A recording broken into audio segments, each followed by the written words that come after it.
কেন ঘটেছে, এটা দুটো দিক। যখন কোনো জাহাজে এরকম ক্র্যাশ হয়, জাহাজের যে ক্র্যাশটা হয় সেই ক্র্যাশটা নানাবিধ কারণে, তার মধ্যে সবচেয়ে মেইন যেটা হয় সেটা হচ্ছে পাইলট এরর হয়, অথবা টেকনিক্যাল সমস্যা হয়। যদিও এই জাহাজগুলো পুরনো, মানে এগুলো ট্রেনিং জেট, যদিও এগুলো ফ্রেমটা পুরনো, কিন্তু আমার জানা মতে ফ্রেম পুরনো হলো এসবের যে এভিয়নিক্স আছে, ভিতরে যে ইঞ্জিন এবং অন্যান্য কন্ট্রোল, এগুলো সবই কিন্তু আপডেট করা হয়, নতুন নতুন করে করা হয়। তার মানে 25 বছর 30 বছরের জাহাজ, মানে ওই না 30 বছরটা চলছে, ফ্রেমটা ঠিক আছে, বাট এভিয়নিক। এখন ব্যাপারটা হলো যে এগুলো মেকানিক্যাল জিনিস, এটা ব্ল্যাক বক্স অ্যানালাইসিস না করা পর্যন্ত বোঝা যাবে না যে এটা কি টেকনিক্যাল এরর না পাইলট এরর।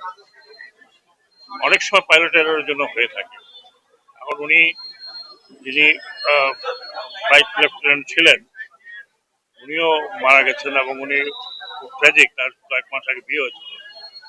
একই রকম ট্র্যাজিক হচ্ছে যে বাচ্চাদের, যারা একদম মা বাপের একেবারে কি বলবো আদরের।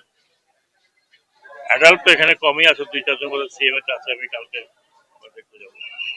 খুবই ট্র্যাজিক এটা, এটা আপনাকে মনে রাখতে হবে। এখানে নাথিং টু বিশাল করে ব্রিফ করার কিছু নেই, আর এখানে নানান ধরনের গল্পেরও কোনো সুযোগ নেই। আমাকে যতটুকু বলা হলো যে এখানে ইতিমধ্যেই 10 জন মারা গেছে, এবং যে বার্ন আছে, অনেকের পার্সেন্টেজ অফ বার্ন খুব বেশি, তাদেরকে নিয়ে ওনারা চিন্তা করছে।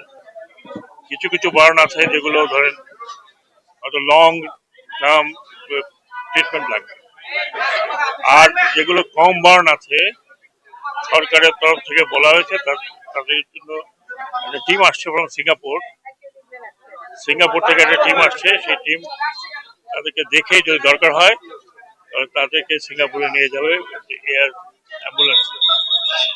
সরকারের তরফ থেকে গতকালকে আপনি শুনেছেন, আমাদের উপদেষ্টা বলেছে, আমি আপনারা বলে আসলাম যে হোয়াট এভার ইজ রিকোয়ার্ড, যা প্রয়োজন তাই করা, এবং এখানে যদি যতজনকে বাইরে নিয়ে যাওয়া সম্ভব হয় ততজনকে বাইরে নিয়ে যাবে, কিন্তু ডাক্তারের পরামর্শ ছাড়া সবাইকে তো, অনেককে তো মুভও করা যাবে।